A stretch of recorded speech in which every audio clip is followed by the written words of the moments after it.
Let's get ready for Monday Mortgage Minute with your hosts, Tom McNamara and Bruce. All right. Happy Martin Luther King Day and happy Inauguration Day. Happy Inauguration Day. Absolutely. It's going to be a great day to be an American, isn't it? It is. It is. You know what?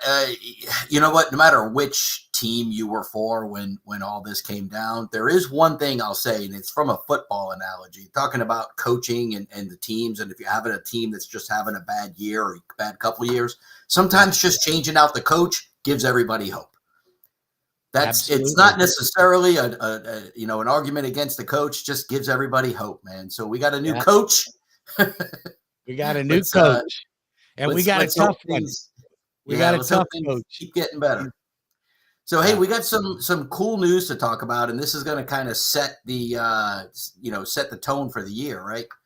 Yeah. So if you're looking to buy, sell real estate, you're a real estate agent, you're looking to buy, maybe refinance, pay attention to this. We're going to go over some really amazing numbers here. Yeah, absolutely. So anyway, so national housing market, right? So this obviously, all this data, we're only 3 weeks into the year. So this is mostly like the end of 2024 data, but housing starts. So that's where the permit is complete and the house actually begins construction. They're up 16%. That 16% up. That's an incredible number. And that tells me that the builders have seen quite a bit of enthusiasm in the market because they don't start homes until they feel good about it, right? They absolutely don't, because they've got, they're paying their banks for all this money that they got out on all these inventory homes. So the numbers look like they are the fastest pace since 2006. Now, I remember 2006 very well. That was back when there were bidding wars. That was the end of all of the bad mortgages, though, if you recall, right? Right. So we don't do that anymore. Those problems don't exist anymore. So I don't see that as being an issue. And I don't think this is saying that we're approaching the pace of 2006. It's just the fastest since then. And builders have really learned to tamp down how much they overbuild, right? I think they've gotten a lot smarter. And unfortunately, it's kept the housing, the new housing is still not enough. We're still 5 million units short of meeting demand. So, but hey, good news on the new home front. New builders are building more, and that is going to keep the market going and keep prices somewhat in control. Mortgage applications. This is your side of the world, right? Absolutely. So we're seeing a big uptick nationally. They're up 33% for new purchase applications. So this doesn't even include your refinances. But even refinances are up right now. Although I'm still waiting. I'm waiting on refinancing for people that want a interest rate reduction or try to eliminate PMI. But for people that need debt consolidation or cash out, it's not a bad time. Just be cautious if you're trying to do a rate reduction. It's going to come. You can get on my VIP wait list, and when that rate hits that target, we'll call you and we'll get you refinanced right there. But activity on purchases is wonderful news. That tells me, Tom, that people are feeling better, even though really nothing's changed, right? Nothing's changed from what it was 6 months, even a year ago. There's not really a lot that's changed. Not in the housing market. They feel better. Yeah, they feel better. For sure. So let's look at some economic highlights, right? So the stock market continues to be on a tear. Yes, it continues. Yeah, and that's really good. You should be in the market. Don't sit on cash right now. Make sure your money's in the market, either in the stock market or in real estate. Real estate is going to take a surge. You just don't know when it's going to happen, but you don't want to chase it. You want to get in now. Absolutely. And then, of so course, we've got fourth quarter gains were up, and it's fueled strictly by optimism. How about that? Yeah. And, look, we always talk about how world events can impact things, right?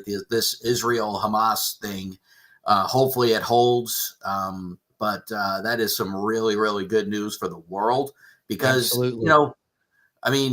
war and devastation like that doesn't help anybody except for the makers of weapons, right? So much better that we have a little bit more peace throughout the world. So that's a good start there.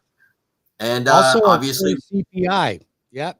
We had a strong sales in December, which again is just insane that people are driving through this inflation like it doesn't exist, but we all know it exists and we all talk about it all the time. Absolutely. So yeah, inflation is not really still where we want it to be. We need it to be a little lower for interest rates to drop. Keep in mind that inflation is the arch enemy of the bond market. Now, although we saw some improvements and gains in the bond market last week, it didn't end up on the note that I was hoping it would, although it ended up better. We gained about 80 basis points last week in the bond market. So putting that in perspective, for every $100,000 mortgage that you would get, you just saved about $800 in loan costs. Wow. So wow. Yeah. Up front. So by the bond market improving by 80 basis points, it improved the cost of your money. Now, could it have improved your interest rate slightly? Maybe a little bit, but not much. Sure. Mostly loan. We're going to cover interest rates here in a minute, but I'm pretty sure that the general consensus on forecasting interest rates is they're going to be basically the same through the whole year. We are not expecting that we're going to see a big improvement in interest rates anytime soon, or get worse. They're just going to rattle. They're going to rattle between where they are, and it is what it is. I think they're going to run between 6.5 and 7.5. It's probably about where they're going to run. That's probably a really good range to predict. So the only thing that's going to cause people to react and get in the market is to feel better about their situation. Yeah, absolutely. So, and there you go, right there. Consumer sentiment, right? That's a big thing. Apparently, University of Michigan thinks it's going to dip a little bit, but overall positive momentum, right? So, I think January dip might be the Christmas overspending hangover.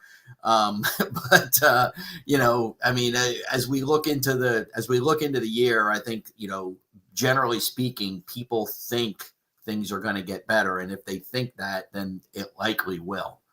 Well, and I think their prediction of a dip, it would be natural in any circumstances, because what's going to happen is you're going to get all this momentum coming off the inauguration and people wanting that change. And then probably by February or March, the excitement kind of wears off, because there's a lot of things that have to happen in order for that economy to get better. And it doesn't happen with the flip of a switch. Absolutely not. No, so I think no way that's at all. probably, I think we'll start to see that dip just a little bit, probably in the next month or 2 months. Yeah. So last thing that we're going to cover here is the Federal Reserve. So there you go. That's the Fed rate. Now I know, a lot of people think that has something to do with mortgages, and of course it does in a way. But there's the rate, and the chances are that it's going to stay relatively the same at least for a while. 44% chance of a change. Now, interesting, they don't say change up or down. They just say change, right? Yeah, I don't think we got any changes coming about. I think the government's going to leave things as they are, and let's just see what happens. And that Fed rate has no impact on mortgages whatsoever. None at all. It just does not affect it. We are tied to the bond market, and that is the Fed rate from bank to bank. But when the Fed posts the Fed rate for what we're looking at, it's really the Wall Street Journal Fed rate, which is going to be 3 points higher than that. So that's typically what we see. Gotcha. Okay. Well, there we have it. Right. So, yeah, so I feel good about it. I feel great that we're going to have we got a great year coming up. I think that there's a lot of people that feel the same way. Don't get caught up in the hysteria. What you want to do is know the facts. Right now, interest rates are steady. Housing prices continue to go up. Builders feel better about the future, so they're going to put more inventory in the ground. That is going to cause sellers a little more competition. So if you're selling a home and inventory, and even though inventory has dropped a little bit from where it was a month or so ago, we really feel like there's still a fair amount of inventory, 4.5 months of inventory. And if builders are going to start producing more spec homes, that's going to put more pressure on it. It's going to give buyers a bigger opportunity because they're going to have more options. That means sellers are still going to have to get right and negotiate, maybe make repairs, maybe pay some closing costs. If you're a seller, look at what a builder does. If a builder's offering rate buy downs and you want to compete, then offer a rate buy down. Yeah. The builder, look at the builder's home. Does the builder have paintings and pictures of their family all over the place and clutter? No, it's clean, it's minimalized. They're usually like grays and whites and blue pastels right now. Listen, you want to get the most for your house. You talk to somebody like Tom, and Tom will guide you in the right direction so you can get maximum profit. But you have to listen to the professional. You got to listen to them. You can't go, I know you want that, but I have nowhere to put it. No, we're going to rent a pod and we're going to dump all this stuff in the pod, clean the house out so we get maximum dollars for it. But you have to listen to the professionals, and you've got to make it so that when people see it, they can picture themselves in that home. That's the key right there. You got to picture yourself in there. Hey, I got one bit of surprise news for you, Bruce. We didn't talk about this, but here it comes. Get ready. Yeah. Look at that, man. Bitcoin, 106,000. Look right there. The high, 109,000. Incredible. Insane. So you're sitting on what, 100 Bitcoin or something right now? I wish I had 100 Bitcoin. I do not. I do not. But well, you know, if you have Bitcoin, you're doing well. I do have one. So well, there you go. I do have $106,680 sitting in a coin somewhere that you can't even touch. In a coin. Yeah, well, yeah, that's absolutely right. But you know, hey, it is what it is. But anyway, I thought I'd show that because in case you didn't know, not only is our federal government talking about creating a Bitcoin reserve and buying Bitcoin, but many states are as well. Individual states.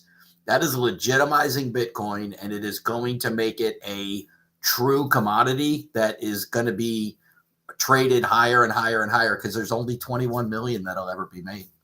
Yeah. Interesting. Till they start making more, like our money. Nope. Can't make more.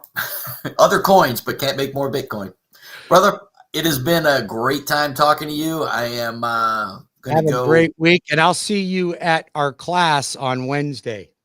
Tuesday, 6:30. Oh, you got another class on Wednesday, right? You got a class on Leapfrog.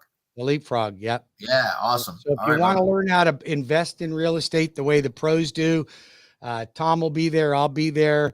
If you're a realtor, you want to bring your clients. If you want to know how the professionals do it, go to webringyouhome.com and register. We got to go. We're out of time.